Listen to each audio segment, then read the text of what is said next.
compartilhou, né, o material que o Dr. Jorge, né, que é advogado, que vai falar hoje aqui com a gente. Eu já vou pedir para ele se apresentar, porque a gente fez assim meio que um compêndio das coisas importantes, né, que a gente às vezes vai atender o TJ e a gente não sabe o que abordar ou como abordar algum tema, qual é a diferença da guarda compartilhada com a guarda unilateral, se isso vai implicar em alguma coisa, se isso pode dar algum problema, que tipo de relatório que a gente pode fazer. Qual o parecer técnico, né, que a gente pode dar? Às vezes, assim, a área de direito traz muito isso, né, Jorge? A gente fica Sim, pisando em ovos, porque a gente não sabe até que ponto a gente vai se comprometer ou não, mas é importante a gente ir, principalmente, gente, com o objetivo final, que é proteger a criança que está nesse processo aí. Os adultos acabam criando contrapontos aí, onde a criança é a mais prejudicada. Quando a gente fechou essa parceria, a gente tem essa parceria com o Tribunal de Justiça. A última reunião que nós tivemos foram 7 juízes. Eles falaram para nós que era para resguardar as crianças desses processos, né? Então, assim, nosso objetivo é dar apoio para o judiciário, fazendo com que os pais assumam a parentalidade, tanto o pai quanto a mãe, quer dizer, não trabalhem como ex-casal, ex-marido ou ex-esposa. Então, a gente faz essa parte da terapia familiar pegando os recursos da terapia familiar, né, que é a comunicação funcional, que é mostrar para eles o quanto, muitas vezes, essa questão que eles colocam com tanta inflexibilidade de aceitar o outro, né? Como pai, a parte, né, a parte importante da vida do filho, e não como inimigo, é importante no desenvolvimento da criança. Então, quando a gente fala isso, e deixa claro isso, né, para eles, eles começam até a perceber um pouquinho a história de vida dele como está se repetindo. Então, nós atendemos esses pais, essas partes, esses casais, né, pai e mãe, e eles trazem o quê? Todo um histórico, né, na narrativa de história de vida deles, muito próximo do que eles estão tratando os filhos. Então, são filhos que foram abandonados, que tiveram filhos e acabam abandonando. Ou então, assim, vão para o outro extremo, né? Os dois extremos adoecem. Então, são aqueles filmes assim, já que meu pai não me, ou meu pai ou minha mãe, né, não me protegeu, eu vou proteger 100% meu filho. Então, aí impede que a outra parte também exerça a parentalidade. Então, a gente, nesses contextos que vão aparecendo, a gente vai trabalhando para quê? Para sensibilizá-los de que uma criança precisa do pai e da mãe, né? Não é nada é unilateral. E aí a gente vai trabalhando e sensibilizando, e essa é a nossa parte terapêutica do jeito que a gente consegue fazer. Quando a gente não consegue fazer, que está vindo casos cada vez mais complexos, aí sim, eu vou passar. Aí vocês perguntam para quem de direito, que é o George hoje, que vai falar que além de terapeuta familiar, que ele fez o curso de terapia familiar com a gente, ele também é da área do direito, então ele também lida, né, com direito de família. Então, assim, as perguntas que vocês tiverem, eu vou pedir para vocês direcionarem a ele. Ele passou esse manualzinho para vocês, que eu achei bem legal, bem didático, né? Que vocês tiveram acesso hoje, né, pelo WhatsApp. Então, assim, ele vai poder estar orientando. Mas eu vou pedir para ele se apresentar para vocês, e aí vocês, assim, já comecem a levantar a mão para as perguntas, né? A gente já tem algumas perguntas aqui que são as mais comuns que o pessoal já faz. Então, assim, a gente pode iniciar com as perguntas, caso vocês não tenham, mas vocês também podem levantar a mãozinha e começar também a procurar essa questão aí junto com o George. George, muito obrigado pela tua participação, tá? Por você ter aceitado esse convite. É uma honra obrigado. aqui a gente receber você. Obrigado. Boa noite a todos, tudo bem? Meu nome é George Freitas de Souza, sou advogado desde novembro de 2005, então lá se vão 21 anos. Saí da faculdade meninão ainda. Tenho especializações em direito previdenciário, direito civil e processo civil, direito do trabalho e processo do trabalho. Também tenho em conciliação de partes. Também sou teólogo e sou pai da Sofia, do Benjamin e do Heitor. Sou esposo da Jussiane, que está aí, também acompanhando a gente. E também sou terapeuta de família. Essa foi a minha última pós-graduação que eu fiz. Trabalho com casais da minha igreja há mais de 14 anos, trabalhando com famílias. O trabalho da gente é tentar ajudar o máximo possível. E aí, qual foi a minha intenção de chegar na terapia de família? Eu cansei de divorciar pessoas. Então, o meu trabalho foi tentar salvar alguns casamentos, porque eu só colocava fim jurídico a uma situação que já era de fato. E aí, justamente, eu estou tentando trabalhar antes para que a gente evite a questão do processo judicial. Mas eu uso três chapéus. Se precisar do chapéu de terapeuta, eu uso o chapéu de terapeuta. Se precisar do chapéu de teólogo, eu uso o chapéu de teólogo. E se precisar do chapéu de advogado, eu também uso o chapéu de advogado. Não tem problema nenhum com relação a isso. Gente, eu tentei fazer o documento da forma mais direta possível diante do que a gente faz para o nosso dia a dia como terapeuta de família. Aqui, quais são as coisas que a gente tem sempre que se imaginar pensando, né? O que é que a gente vai tentar fazer aqui? Sair um pouco do juridiquês, né? Do que a gente vê no dia a dia e pensar nas questões do que a gente faz como terapeuta de família na clínica propriamente dita. Se fala sobre guarda, o que que vem à mente de todo mundo, né? A maioria das pessoas fica assim: com quem vai ficar as crianças? Quem vai ser aquele responsável por levar a criança na escola, por levar a criança ao médico, por levar a criança aos passeios e tudo mais? Quem é responsável por ela direto? E aí, qual é a grande diferença do que nós tínhamos lá no passado, quando eu me formei, já com o Código Civil novo, mas eu ainda estudei pelo antigo Código de 1916, e era bem diferente do que a gente tem hoje. Lá nós tínhamos a figura de filho espúrio, entre outras coisas, situações que a gente já não tem mais no Brasil. Mas até 2002 existia esse tipo de coisa, gente. As decisões jurídicas no cotidiano, elas têm que impactar de forma clara a rotina das crianças, a situação de acesso à educação, a situação de acesso a lazer e a situação de afeto pela vida que as crianças precisam desenvolver com os pais e avós. Toda a família direta precisa integrar essa vida da criança. O que a gente precisa sempre se lembrar é o que acabou foi a relação marido e esposa. Pai e mãe permanecerão para sempre. E o que a gente precisa agora sempre trabalhar é que eles tenham a melhor maneira de encontrar caminhos para cuidar dos filhos da melhor maneira possível. A guarda, ela não pode ser pensada como uma situação somente minha. A guarda é minha, eu não vou liberá-la para você. A criança é minha, a responsabilidade é minha, tudo é comigo. Não funciona dessa forma, pelo menos é o que se espera atualmente. O Instituto da Guarda, durante muito tempo, foi pensado para que apenas um dos cônjuges ficasse a par dessa situação, enquanto o outro era apenas dada a questão de visitas e pagamento de pensão.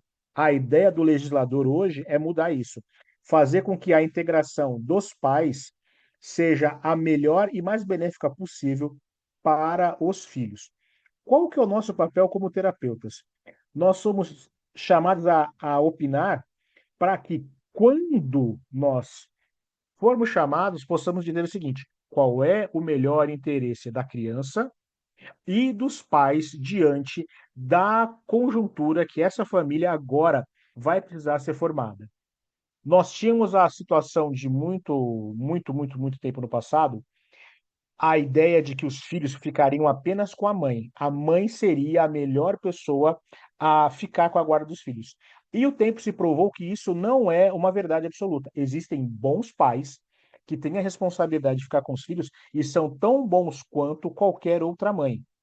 O que a gente precisa se lembrar sempre é que a Constituição colocou homens e mulheres iguais perante a lei. Se nós estamos tratando aqui de uma questão de equidade, ambos são adequados, dadas as devidas proporções sempre, a cuidar dos seus filhos, certo? O que é que nós temos hoje e o que é que nós tínhamos no passado? Muitos de vocês já devem ter ouvido falar sobre pátrio poder. Isso aí vem lá do direito romano. Era o direito que o pai tinha sobre a família de vida e de morte. Ficava tudo centralizado na figura do pai. O pai era o topo da cadeia alimentar. Ele dizia, as pessoas obedeciam e ninguém criticava. Com a entrada do novo Código Civil, que não é tão novo, é lá de 2002, mudou-se essa ideia e hoje nós temos a situação do poder familiar. pai e mãe estão no mesmo pé de igualdade na gestão da família, aonde precisa ser focado em afeto e proteção integral à criança, na medida em que pais e mães são igualmente responsáveis por tudo. A guarda compartilhada, ela não é uma moda, como alguns podem vir a dizer. Ela é uma mudança na estrutura. A gente sai de um lugar onde apenas um mandava para uma responsabilidade do casal. E isso, meus queridos, é algo absolutamente novo. Pensando num país como o nosso, você sair da autoridade que era apenas de um para uma autoridade que os dois precisam manter é uma evolução muito, muito grande. Qual é as questões que a gente precisa distinguir aqui de forma muito, muito rápida? O poder familiar, ele é irrenunciável. O poder familiar, você não pode renunciar a ele, a não ser em questões muito específicas de violência, abandono e tudo mais que a gente vai tratar mais adiante. Mas o poder familiar, ele é exercido de uma maneira onde os pais devem educar, cuidar, proteger e representar o seu filho em todos e quaisquer momentos, enquanto menor ele for. Ultrapassado a menoridade, o cidadão já adulto, ele responde por si. Mas até a maioridade, os pais respondem por tudo. E é dever dos pais cuidar, educar e proteger seus filhos. A regra é essa. Infelizmente, a gente tem as deturpações dessa situação. Não podemos mais aceitar, como já aconteceu no passado, aonde existia aquela questão do abandono. Muitos aqui já devem ter visto pessoas que foram registradas no passado sem o nome do pai. Isso não é mais possível hoje. Hoje a criança precisa do registro do nome do pai e da mãe. É uma situação que muitos não se lembravam, mas eu preciso sempre lembrar. O Brasil foi um país, durante muito, muito tempo, preocupado apenas com as questões voltadas para o homem. O homem era o topo da cadeia alimentar e ele tomava as decisões. Com o advento da Constituição de 88 e tudo mais, isso foi mudando na medida em que a guarda, o poder de manter a casa, o poder de dizer o que os filhos podem ou não fazer, foi dividido. Não está apenas na mão do homem, agora está na mão do casal. É muito bom se lembrar que a esposa tem a mesma responsabilidade que o marido tem na gestão da família. No que nós tínhamos, né? A guarda, ela é a organização prática de que os pais têm direitos e deveres diante da criança. Ela define a custódia física e a logística de responsabilidade para aquele caso aonde não é possível ser feita a guarda compartilhada. A regra hoje é a guarda compartilhada. A guarda unilateral, ela é a exceção. E por ser exceção, ela só é aplicada em casos muito específicos. Que a gente vai ver mais adiante. Com relação à convivência, ela é a organização e o tempo do contato do genitor ou da genitora que não detém a custódia da criança. É bom sempre se lembrar que existem pais que tomam conta de filhos, não é assim mesmo, mais de um. As mães têm agora aberto mão desse dever de guarda e têm deixado isso na mão dos homens. Também é uma mudança. Hoje é importante a gente também dizer que não há perda da guarda, né? O que há é a perda do poder familiar. Um pai sem guarda ainda mantém o direito e o dever de supervisionar a educação e a criação dos filhos. A guarda é apenas uma situação momentânea na qual um dos cônjuges fica com a responsabilidade de fazer a gestão do filho com relação à escola, com relação a médico, com relação a todas essas outras situações do cotidiano, mas o pai ou a mãe tem ainda o direito de vê-lo. A guarda compartilhada, como eu falei no slide anterior, ela é a regra. Ele é o modelo que a gente está adotando hoje no Brasil para afixar que os pais precisam entender que a guarda do filho, ela não precisa de uma decisão judicial. A ideia é que haja uma autocomposição, marido e esposa consigam encontrar o melhor caminho para que eles saibam de verdade o que é melhor para o filho deles. A intervenção judicial, ela é, como eu posso dizer assim, não necessária no mais das vezes. É importante que as pessoas pudessem chegar nesse tipo de resolução. Mas, como a gente sabe que nem sempre isso é possível, a justiça entra para dizer qual é o papel do Estado em manter a guarda daquela criança com um dos pais quando há necessidade de separá-los por conta de violência, abuso ou qualquer uma de outras das situações de violência que a gente já conhece. E a decisão se baseia muito em manter a criança segura pelo maior tempo possível. Com relação à guarda compartilhada, ela vai dividir decisões que são fundamentais, como escola, saúde, religião, mudança. E a ideia do tempo de convívio, ela não é fractada, ou melhor, fraturada como a gente tem hoje, a cada 15 dias. Não. O marido ou a esposa pode ver os filhos todos os dias, se assim desejar, desde que haja um consenso para tanto. A ideia é que haja de forma ativa o cuidado que os pais teriam se casado fossem. A ideia da guarda compartilhada é tentar trazer a maior normalidade possível por um casal que hoje, se hoje está divorciado, de que houvesse ainda a manutenção da unidade familiar. É cuidado com os filhos, é de levar à escola, é de levar à igreja, é de tratar da saúde dele ou dela, de levar ao jiu-jitsu, ao judô, ao balé, a todas essas coisas, mesmo quando a unidade conjugal já não existe. A guarda unilateral, ela é exceção, ela é atribuída para o genitor ou para terceiro quando não é atendido o melhor interesse da criança, aonde acontece situação de violência doméstica, negligência grave, risco significativo à integridade física ou psicológica da criança. E a gente vê muito, muito esse tipo de coisa acontecer ainda em regiões de bolsões que a gente sabe que existem, aonde você tem uma baixa escolaridade, quando você tem uma baixa entrada no mercado de trabalho, a gente sempre vê esse tipo de situação. O genitor que não mantém a guarda tem o direito à convivência. Se não houver restrição judicial, ele tem o direito de supervisionar também o melhor interesse do filho dele.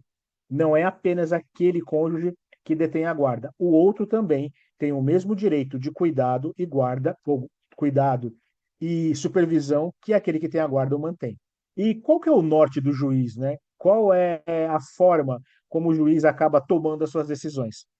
Ela se baseia em vínculos, em estabilidade, em segurança e em um local aonde a criança consiga ter tudo isso de uma forma plural.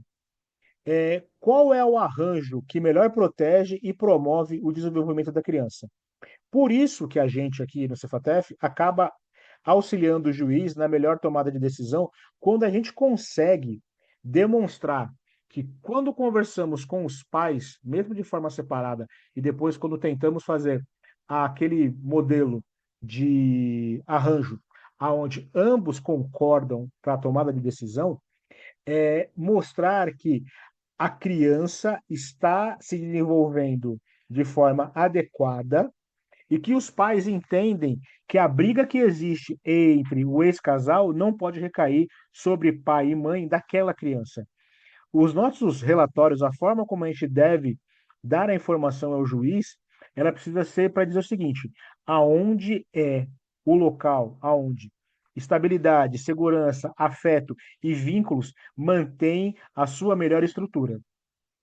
Pode ser com um dos cônjuges, pode ser com os dois, ou pode ser com nenhum dos dois também. A gente pode entender que ambos os pais não têm condições mínimas de manter a situação de estabilidade, de segurança e de afeto para essa criança. Seria melhor o arranjo com um avô ou com uma avó, tanto paterno como materno. O juiz precisa da gente para a tomada de decisão, porque ele não consegue estar em todos os processos ao mesmo tempo. Ele precisa de auxílio para que a melhor decisão seja tomada do ponto de vista técnico, para que ele, quando venha a sentenciar, faça isso com as melhores ferramentas possíveis. É justamente por isso que os nossos relatórios, eles devem observar essas circunstâncias e deixar claro para o juiz que aquilo que nós estamos propondo é a melhor solução, aonde não há risco para a criança e o bem-estar dele está ali sendo protegido. E quais são os conflitos que a gente tem? Todo mundo aqui fazendo as suas avaliações consegue enxergar. Conflitos de lealdade. A criança acaba sendo triangulada. A gente também tem a questão de violência doméstica, seja ela verbal ou física mesmo, ou financeira. A gente percebe isso nos atendimentos. A alienação parental, quando um dos pais ou ambos simplesmente desistem da criança. A criança fica à mercê de cuidados de terceiros, os pais abrem mão. E as questões também de fatores socioeconômicos, com relação à pobreza, racismo, questão de gênero, para avaliar quem é mais apto ou não para cuidar daquelas crianças ou daquela criança. E a gente precisa, quando explicarmos para o juiz, né, na forma como fazemos os nossos relatórios, quem detém a guarda, né, se ela é unilateral ou compartilhada, quais são os regimes de convivência, né, como essas crianças vão estar em feriados, dias de aniversário e ano par, ano ímpar, Natal no ano de um, Carnaval no ano de outro, e se existem restrições, né? Existem medidas protetivas. No caso que nós estávamos atendendo, há uma medida protetiva entre um parente da criança e a criança nas quais nós estávamos atendendo. O pai conseguiu isso por conta de uma situação de violência. Tudo isso deve estar sendo anotado para que, quando nós venhamos a fazer o documento, possamos fazê-lo da melhor maneira possível, entendendo sempre disso, quais são os melhores locais que a criança estará protegida e podendo se desenvolver da melhor forma possível. O nosso papel agora como clínico, é ajudar a família a manter uma dinâmica adequada, saudável. Nosso papel é esse. Precisamos identificar fatores de risco e de proteção nas quais essas crianças estão inseridas e descrever a realidade psíquica, o que está acontecendo, se aquele lugar é protetor ou um local onde ainda carrega muito, muito problema para aquela criança. E o papel do juiz, nesse caso, é se pôr numa questão aonde a melhor decisão será feita tomando por base os dados que foram juntados por todos os auxiliares que ele solicitou. Tanto os técnicos judiciários como nós do Cefatef fazemos isso de uma maneira a ajudar o juiz a tomar a melhor decisão. A lealdade do terapeuta é com a criança. Nós não nos preocupamos com a vitória jurídica de um pai. A gente tem sempre que pensar nisso. O nosso papel aqui é de atender o melhor interesse da criança.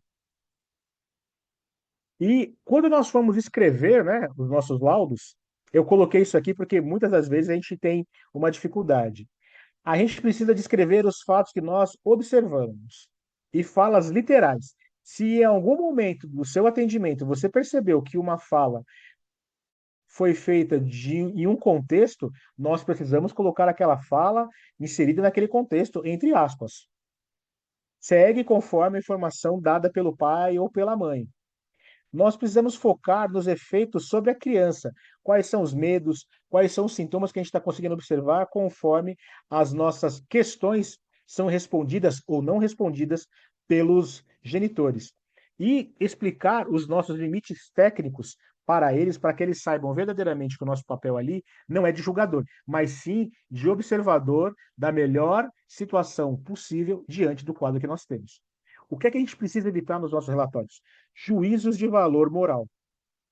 A gente precisa evitar isso. Os nossos juízos são apenas nossos. Precisamos trabalhar de uma forma aonde nós sejamos os mais imparcial, talvez não seja a palavra, mas que sejamos os mais adequados com a nossa técnica. A gente não pode colocar rótulo ou diagnóstico, né? Mãe alienadora, pai alienador, a gente também precisa evitar esse tipo de coisa. Nós colocamos aquilo que nós verificamos, quais são os fatos. E os nossos pareceres, devem evitar com quem deve. Nós sempre devemos colocar assim, conforme a avaliação realizada por nós, entendemos que o melhor local é hoje com o genitor ou com a genitora, mas levando em consideração sempre os fatos e os efeitos nos quais essa criança está inserida. E, mais uma vez, a gente já tem isso normal nas nossas práticas, é o sigilo. O sigilo daquilo que nós fazemos é importantíssimo, tanto para nós como para aquelas pessoas que estão envolvidas. A quebra de sigilo, ela pode acontecer? Pode, desde que ela seja justificada com risco grave à criança. No mais, não deve ser quebrada. Demandas de advogados, nós não atendemos. As demandas dos advogados são demandas deles. Nós devemos estar sempre preocupados com a melhor situação possível para a criança. E sempre nós precisamos buscar a neutralidade. Precisamos manter a nossa postura técnica da melhor maneira possível. Nós precisamos cuidar da nossa própria posição emocional. Sempre vai ter aquele que vai contar uma história triste. E o nosso caso aqui é entender a verdade do que está acontecendo, não daquilo que o outro quer nos falar. Então, por isso a gente precisa estar sempre atento ao que está acontecendo. E aí, eu trouxe um estudo de caso aqui, né? Uma criança de 8 anos, guarda unilateral com a mãe, pai tem convivência quinzenal, né? A demanda do pai. Pede guarda compartilhada, alegando alienação parental. A defesa da mãe. Ela alega que o pai é instável, não cumpre os horários e faz promessas vazias. E aí, como é que a gente analisaria esse caso diante de uma circunstância dessa? A gente precisa entender o que o pai demonstra é um vínculo real? O pai verdadeiramente tem errado? A instabilidade é perigosa ou apenas desorganização? A mãe protege ou boicota? Qual é o risco, né? Essa instabilidade traz risco físico para a criança? O bloqueio materno pode ser visto como vingança ou proteção? É, a gente, no final do nosso relatório, precisa entender que a gente não precisa dar guarda para o pai, mas a criança, né, expressa maior desejo de convívio é, diante. Perdão. A criança expressa maior desejo de convívio, mas demonstra ansiedade frente às promessas quebradas e recomenda-se previsibilidade da rotina. É nesse papel que a gente age. Neste caso, essa talvez seja a melhor situação possível, aonde a gente coloca a verdadeira situação de que é necessário que haja um maior convívio, mas que a criança tenha previsibilidade do que está acontecendo. E por fim, a guarda ela é um arranjo de cuidado, né? A guarda ela vai muito além de um termo jurídico. Ela é a organização dos vínculos de afeto. A guarda compartilhada é regra, mas ela deve ser sempre filtrada pelo melhor interesse da criança. O direito e a psicologia são disciplinas complementares, né? O nosso olhar clínico deve dar vida à letra gelada da lei, porque a lei ela tende a ser imparcial. E o objetivo final aqui não é quem vence o litígio. Essa responsabilidade não é nossa, mas garantir que a criança sobreviva e com ela a sua saúde mental seja preservada, que ela não fique no lugar onde ela fique adoecida, certo? Olha, muito obrigada, viu, Jorge? Eu vou te falar uma coisa. Você falou com tanta clareza que eu acho que já pode terminar a live, ninguém precisa de perguntar mais material. Você está de parabéns, ó, só o material que você Obrigado. desenvolveu. Muito, Eu, olha, e- eu ficou e o Jarbas. excelente, ficou muito bom mesmo, os desenhos, tudo, viu? Muito obrigada, viu, pela tua Que isso. Eu explanação, pela agradeço. tua disponibilidade, tá? Eu acho que ficou bem claro mesmo. Os casos mais, a complexidade que está vindo, Jorge, a cada caso que a gente está atendendo, né? A gente começou há 3 anos atrás a atender alguns processos do Tribunal de Justiça e vinham do jeito. Agora tem casos que você olha e fala, meu Deus do céu, Agora, é o que bom que a sempre gente lembrar que guarda, gente, traz ônus e bônus. Então, é a questão de ir à escola, é a questão de buscar no balé, é a questão de levar para o judô, de levar para o fez? futebol, de levar ao médico. Todo esse arranjo precisa ser muito bem explicado para que ambos os cônjuges consigam fazê-lo sem que haja nenhum tipo de problema. Por quê? Eu não falei isso durante a apresentação, mas eu preciso lembrar. O Instituto da Guarda visa pensão. Então, a ideia da guarda compartilhada é diminuir as tensões para saber quem paga a pensão. E no Brasil, o pagamento de pensão para filho normalmente ficava com a mãe, porque ela era a parte mais prejudicada, porque abriu mão da situação escolar, abriu mão da sua situação de trabalho para se dedicar ao núcleo familiar. Então, por isso, nada mais justo, uma vez que ela vai fazer a manutenção da vida cotidiana da criança, ela ficasse com o valor. Qual foi o problema que a gente acabou vendo ao longo do tempo? Mães que tinham mais de um filho com mais de um companheiro e somavam Jorge, pensões. porque parece que estava em extinção essa alienação parental em termos jurídicos, né, Jorge? Como é que está isso? A ideia é que haja uma flexibilização do que era entendido como alienação parental. Durante muito tempo, ele não é pai. Ele é uma questão, e aí vem aquela questão assim, ele só foi pai biológico. Ele não é pai que cuida. Ele não é uma pessoa que está presente.